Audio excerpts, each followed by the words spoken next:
Hi friends, ഞാൻ ഷിജി. എല്ലാവർക്കും SR ഫുഡീസിലോട്ട് സ്വാഗതം.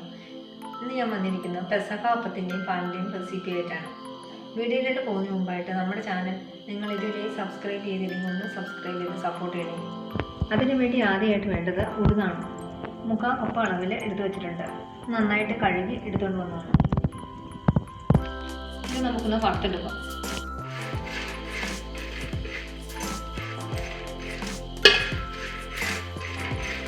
കളറൊക്കെ മാറി തന്നെ കൈ എടുക്കാതെ നമുക്ക് ഇളക്കിക്കൊണ്ടിരിക്കാം.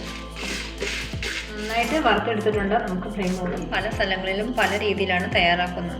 എന്നാലും ഇതിൻ്റെ ചേരുവയെല്ലാം സെയിം തന്നെയാണ്.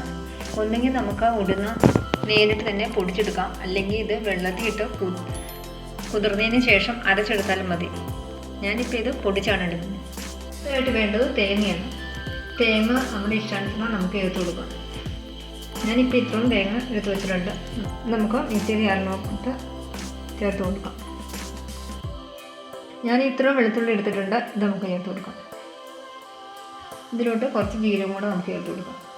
ഇത് നന്നായിട്ട് തരിതരിപ്പായിട്ട് നമുക്ക് നനച്ചെടുക്കാം. കുറച്ച് വെള്ളം കൂടെ ചേർത്ത് പൊടിച്ചുകൊണ്ട് വന്നിട്ടുണ്ട്. തേങ്ങയും തരിതരിപ്പായിട്ട് അരച്ചുകൊണ്ട് വന്നിട്ടുണ്ട്. അടുത്തായിട്ടൊരു ക്ലീൻ ബൗൾ എടുത്ത് വെച്ചിട്ടുണ്ട്. അതിലോട്ട് അരിപ്പൊടി നമുക്ക് ചേർത്ത് കൊടുക്കാം. ഞാൻ 2 കപ്പ് അരിപ്പൊടി ചേർത്ത് കൊടുത്തിട്ടുണ്ട്.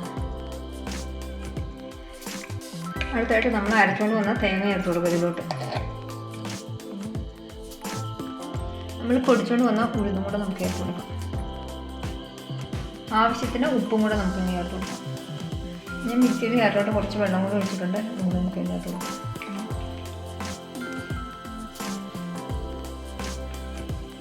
നന്നായിട്ടൊന്ന് യോജിപ്പിക്കാം. നമുക്ക് ഇതിൻ്റെ കൺസിസ്റ്റൻസി എന്ന് പറയുമ്പോൾ ഇതാണ്. ഒരു ഇഡ്ഡലി മാവിനേക്കാളും കുറച്ചും കൂടെ തിക്കാണ്. ഇതാണ് പരുവം. നമ്മൾക്ക് അരിപ്പൊടിക്ക് പകരം അരി അരച്ച് ചേർത്താലും മതി. ഇത് അരിപ്പൊടി എന്ന് പറയുമ്പോൾ തീർത്തും നൈസായിട്ടുള്ള പൊടി എടുക്കരുത്. പുട്ടുപൊടിയേക്കാളും കുറച്ചും കൂടെ പുട്ടിൻ്റെ പൊടിയേക്കാളും കുറച്ചും കൂടെ നൈസാവണം. രണ്ടിൻ്റെയും കൂടെ മധ്യത്തിൽ നിൽക്കുന്ന പൊടിയാണ് വേണ്ടത്. ചെയ്യാൻ വയ്ക്കുന്നില്ല. ഇതിപ്പോൾ തന്നെ തയ്യാറാക്കുകയാണ്. പുളിപ്പില്ലാത്ത അപ്പമാണ് പെസഹ വ്യാഴാഴ്ച തയ്യാറാക്കാറുള്ളത്. ഇതൊന്നും ചെയ്യാൻ വയ്ക്കുന്നില്ല. പുളിപ്പില്ലാത്ത അപ്പല്ലേ തയ്യാറാക്കണം. അതുകൊണ്ട് റെസ്റ്റ് ചെയ്യുന്നില്ല. ഇപ്പോൾ തന്നെ തയ്യാറാക്കുകയാണ്. അതിന് വേണ്ടി ഒരു അപ്പച്ചെമ്പ് എടുത്ത് വെച്ചിട്ടുണ്ട്. അതിലോട്ട് കുറച്ച് വെള്ളം ഒഴിച്ചു കൊടുത്തിട്ടുണ്ട്. തിളച്ചിട്ടുണ്ട്. നമുക്ക് ഇതിലോട്ട് സ്റ്റീം പ്ലേറ്റിലോട്ട് കുറച്ച് എണ്ണ തടവി എടുത്ത് വെച്ചിട്ടുണ്ട്. നമുക്ക് വെച്ച് കൊടുക്കാം.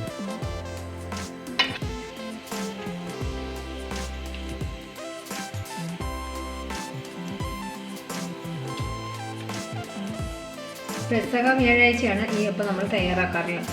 അന്നേരം ഓശാന ഞായറാഴ്ച പള്ളിയിൽ നിന്നും കിട്ടി വാഴത്തിയ കുരിശോല വെച്ചാണ് കുരിശുണ്ടാക്കി ഇതിന് മുകളിലോട്ട് വയ്ക്കാറുണ്ട്. പക്ഷെ ഞാനിപ്പോൾ നേരത്തെ തമ്മീലേക്ക് വേണ്ടി തയ്യാറാക്കണോണ്ട് വെക്കുന്നില്ല. നമുക്ക് അടച്ചു വെച്ച് സ്റ്റീം ചെയ്തെടുക്കാം. പെസഹാപ്പത്തിൻ്റെ കൂടെ കഴിക്കാൻ വേണ്ടി നമ്മളൊരു പാൽ തയ്യാറാക്കാറുണ്ട്. അതാണ് തയ്യാറാക്കുന്നത്. അതിന് വേണ്ടി ഞാനൊരു ബൗൾ എടുത്ത് വെച്ചിട്ടുണ്ട്. ശർക്കര ചേർത്ത് കൊടുക്കാം. ഞാനൊരു ഉണ്ട ശർക്കര എടുത്തിട്ടുണ്ട്, ചെറിയ ഉണ്ട. ഇത് പൊടിച്ചിട്ടൊന്നുമില്ല, പൊടിച്ച് ചേർത്താലും മതി. ഇതിലോട്ട് ഒരു 1/4 കപ്പ് വെള്ളം കൂടി ഒഴിച്ച് നമുക്കൊന്ന് ഉരുക്കിക്കൊണ്ട് വരാം. ഇനി അത് ഉരുകി വരട്ടെ. നമ്മുടെ അപ്പം തയ്യാറാകണം. നമുക്ക് തുറന്ന് നോക്കാം. നല്ല ക്ലീനായിട്ട് കിട്ടിയിട്ടുണ്ട്. കറക്റ്റായിട്ടുണ്ട്. ശർക്കരയും ഉരുക്കി എടുത്തുകൊണ്ട് വന്നിട്ടുണ്ട്. നമുക്കൊരു വലിയ പാത്രത്തിലോട്ട് ആക്കി കൊടുക്കാം. നരിച്ച് ഒഴിച്ചു കൊടുക്കാം.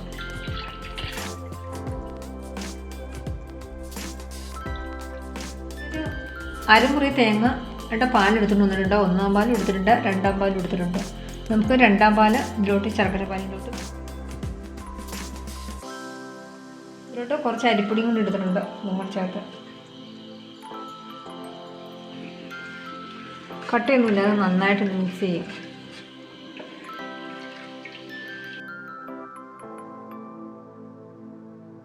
ഞാൻ സ്റ്റൗ ഓണാക്കി കൊടുത്തിട്ടുണ്ട്. നന്നായിട്ടൊന്ന് കുറുക്കിയെടുക്കാം.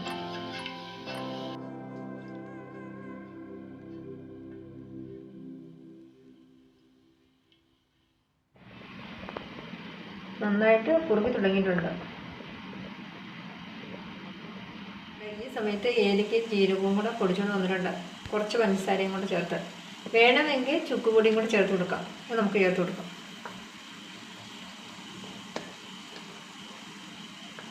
സമയത്ത് 1 പാല് നമുക്ക് ചേർത്ത് കൊടുക്കാം.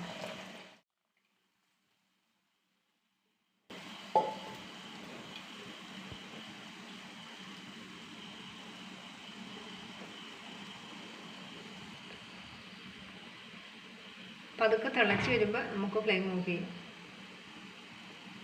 പാല് റെഡി ആയിട്ടുണ്ട്. പിന്നെ ടേസ്റ്റ് ഒന്ന് ബാലൻസ് ചെയ്യാൻ വേണ്ടി ഒരു നുള്ളു ഉപ്പും കൂടെ ചേർത്ത് കൊടുക്കാം.